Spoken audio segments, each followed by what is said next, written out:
यस गाइजहरू हामी चाहिँ अहिले कहाँ छौँ भन्दाखेरि सिलिचुङमा जाँदैछौँ हामी लगभग 25% चाहिँ कभर गरिसक्यो अब यहाँदेखिको हाम्रो 75% बाँकी छ अनि सास बढिरहेछ अनि तर हामीले यस्तो मजाले सनराइज हेर्ने भनेको थियो तर यस्तो बादल लागेको छ है पछाडि चाहिँ हेर्न सक्नुहुन्छ अनि यो चाहिँ ल अनि हाम्रो दिदीहरू पनि आउँदै हुनुहुन्छ तलबाट हिँड्नै सकिरहेको छैन A few moments later.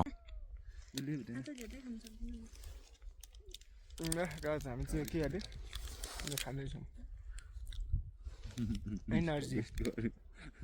Energy chocolate यो चक्लेट चाहिँ उसले दिदीले ल्याइदिनु भएको है उसले दिदीले ल्याइदिनु भएको थियो अहिले हुन्छ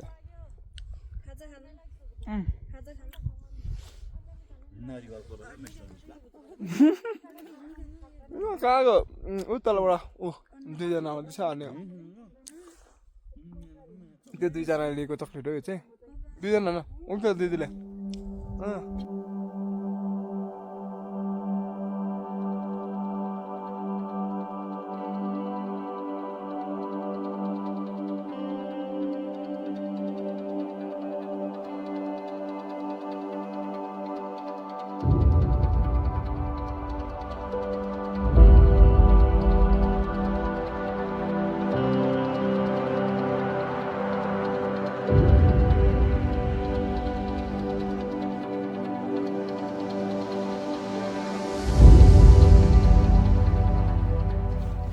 यस गाइस हामी चाहिँ सनराइज हेर्ने माथि टपबाट भनेको हामी आधी बाटो हुँदैन घाम उठिसकेको छ त्यहाँबाट हेर्न सक्नुहुन्छ त्यहाँबाट घाम उठिसकेको छ अनि फोटो खिच्दै छ अनि पर सालपा पोखरी पनि देखिन्छ यहाँबाट अनि अब चाहिँ हामी 50% जति खै कति हो थाहा भएन त्यति चाहिँ आयो होला सायद अनि अझै सास बढिरहेछ है अनि भ्यूहरू चाहिँ खतरा छ यतातिर चाहिँ पहाडै पहाड पहाड तानी भिड छ तानी भिड छ भ्यूमा टक्क घाम उठिरहेछ यस्तो रहेछ यहाँनिर नि खतरा खालको डाँडा छ अनि यहाँ चाहिँ 50 हो रहेछ म त तल पोला भनेको त अझै हेर्नु हामी यताबाट आएको यताबाट आएको अनि अझै जानुपर्ने छ अनि यहाँनिर छ यसको टपमा पुग्नुपर्ने छ हामी त्यो मान्छेहरू पनि गइसकेको छ होइन दुईजना माथि अघि नै पुगिसक्यो होला अनि यता चाहिँ ओए हिमाल पनि देख्दो रहेछ यहाँबाट ओ मान्छेहरू हिमाल पनि देख्दो रहेछ कि अनि म तपाईँलाई हिमाल देखाउँछु तर यो चाहिँ खतरा डेन्जर भिड छ जस्तो छ यस्तो छ यता चाहिँ अनि हिमाल चाहिँ यहाँ साइडबाट देखिन्छ क्या यहाँबाट हल्का तर माथि गयो भने चाहिँ अब मजाले देखिन्छ सो यहाँ चाहिँ हिमाल चुच्चो यहाँ हल्का के को देखिरहेछ यो हिमालहरू पनि देखिन्छ सो यहाँ त्यही हो अब हामी चाहिँ यहाँबाट फेरि माथि जानुपर्ने रे ल अब हामी एकैचोटि माथि गएर भेटौँ है त अब कस्तो छ भ्यूहरू अनि अप्ठ्यारो बाटो छ त्यो माथि त्यो देखाउँछौँ ल ल बाई बाई हेलो कस्तो भइरहेछ यहाँ आधीसम्म आइपुग्दा तपाईँले भनिदिनु न मेरो ब्लगमा अब के भन्नु सासै आएन सासै आएन ल ठिक छ ल ल तपाईँलाई कस्तो भइरहेछ अनि आधी बाटोसम्म आउँदाखेरि तपाईँ नबोल्नु हो त झन् स्किप र हिँड्न लाग्यो तर यताबाट कति बादल आइसक्यो म अनि आज खासै राम्रो भ्यू चाहिँ देखेला जस्तो लागेन सो हामी चाहिँ हिँड्दैछौँ तिनै हेर्नु न बादल लागेर कस्तो स्पिड आएको कि फेरि सुरु साइज टाइपले अनि सब बादलले छेकिसक्यो सब बादलले छेकिसक्यो यता पनि कस्तो हो छ्या राम्रो भएन नि गाइजहरू बादलले छोकिदिएपछि हो तर एकछिन हट्टिन्छ होला यो बादल अनि कस्तो हिँड्नै नसकेर है यस्तो छ यो यसरी कुहिरो चाहिँ निस्किँदैछ यहाँबाट हिँड्नै सकिरहेको छैन अझै यसको टपमा पुग्नुपर्ने छ चाहिँ बाटो कति छ अनि तलबाट आउँदै हुनुहुन्छ हाम्रो दिदीहरू यति नै घाम लागेर हेर्न सक्नुहुन्छ यस्तो छ त्यहाँदेखि सब कुहिरो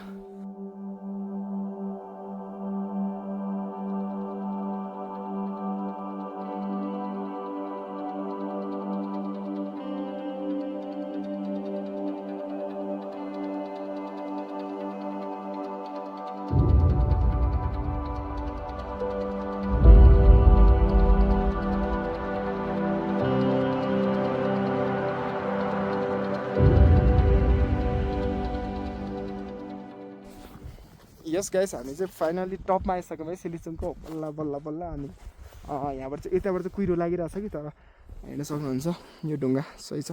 यता चाहिँ कुहिरो आइरहेछ अनि यता चाहिँ हिमाल हेर्न सक्नुहुन्छ कस्तो राम्रो हिमाल देखिन्छ, हल्का कुहिरोले छेलेर है। अनि यो मध्येमा कुन चाहिँ सगरमाथा हो त्यो चाहिँ थाहा भएन। अनि हेर्न सक्नुहुन्छ हिमालै हिमाल, बवाल रमाइलो छ है। जाडो भयो अरू भन्दा नि। अनि तर घाम पनि लागेको छैन, कुहिरो कुहिरो कुदिराखेको छ। अनि सुनपाती पाउँछ यतातिर चाहिँ, सुनपाती भन्ने तलको हो। सुनपाती धुपको लागि प्रयोग भएको हुन्छ। अनि त्यो टिप्नु चाहिँ हामी जाँदैनौँ होला किनकि टाढो छ। अनि यतातिर पनि कस्तो राम्रो पाहाड, यहाँदेखि उता चाहिँ मलाई लाग्छ शङ्खसभा, यतातिर सोलुखुम्बु पऱ्यो।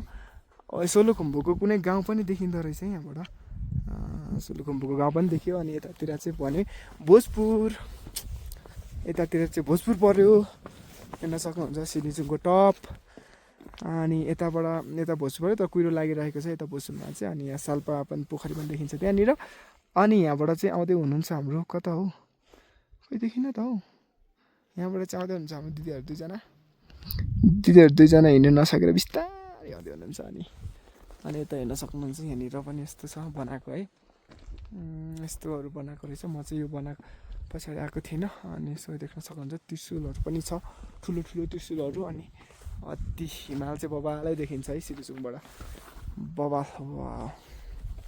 छुट्टै किसिमको आनन्द भयो क्या, आनन्द। अनि यो यसको टपमा जान्छु कि म गाइजहरू। अनि यसको टपमा जानुपर्ने छ, टपमा चाहिँ यस्तो ढुङ्गा छ। अनि म यो ढुङ्गाको टपमा जान्छु है त, होइन है त।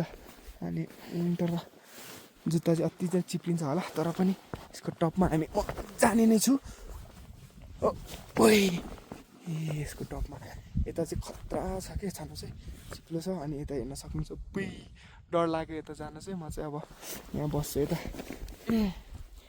वाह, छुट्टै किसिमको आनन्द छ यहाँ सिलिचुङ आएर यस्तरी भ्यू हेर्नु पनि। त्यही हो गाइस, अब हामी एकछिन बस्छौँ, फोटोसोटो खिच्छौँ, अनि खाजासाजा खान्छौँ, अनि गइहाल्छौँ। By by.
चरा छ है, कति नजिक भाग्नै भाग्दैन रहेछ यो चरा चाहिँ, भाग्यो अहिले त।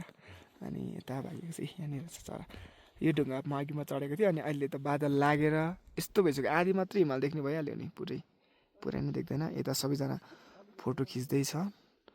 अनि यता घन्टी छ। अनि त्यही हो, तर यतापट्टि होइन, यताबाट फेरि घाम लाग्दैछ यताबाट। अनि फेरि यता चाहिँ कुहिरो छ क्या, अनि फेरि हिमाल चाहिँ आधी मात्रै देख्ने भयो। A few moments later.